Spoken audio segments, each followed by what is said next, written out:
Sim, hoje é um dia sumamente especial. Hoje nós a Uniforça, o primeiro Ministério do Turismo, Ministério da Educação, ATA, junto com o Stichting IPB,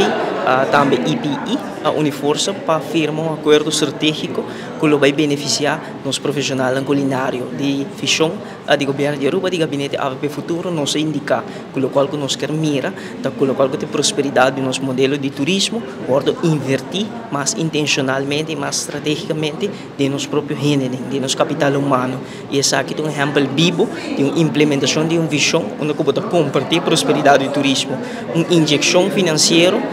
de recursos de turismo, também ordo assim, do Instituto de Enseñança para formação de profissionais culinário do nosso país. E esse aqui é algo que nós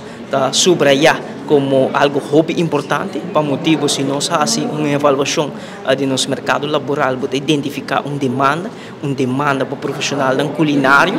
pero Aruba no momento aqui for uma posição estratégica que nós estamos implementando, nós queremos posicionar Aruba também como uma destinação culinária do Caribe e internacional. E para isso aqui nós precisamos capacitar nosso próprio gênero para pôr carga e visão aqui também, aumentar a capacidade,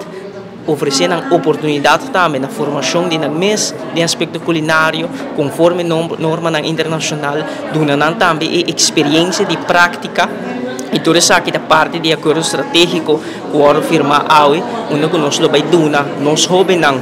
estão dentro da indústria culinária uma oportunidade para ter uma experiência distinta de capacidade de formação e isso aqui beneficia a Aruba também, sobre nós temos profissional culinário para seguir sostener o mercado laboral, porque nós estamos mirando também que tem uma demanda e isso aqui também formação de potencial laboral de jovens para o mercado laboral que vai produzir também um serviço de qualidade alta, não somente para nosso turismo, mas também na nossa própria comunidade. E é um bonito momento de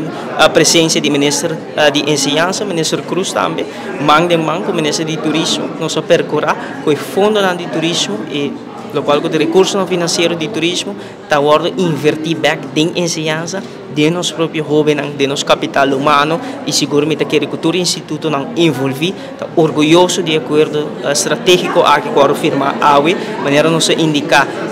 uma inversão quantioso para área, para a intenção para expandir para mais área também, para poder dar sustento no Instituto Educacional, que forma nos profissionais para a indústria de hospitalidade e horeca, assim também para capacitar o potencial laboral, mas também para preparar a gente para seguir carga e visão da indústria e, mais importante, posicionar a Aruba também como uma destinação culinária que nós temos um trend mundial que tem capacidade de atração de turistas que nós queremos aqui na Aruba.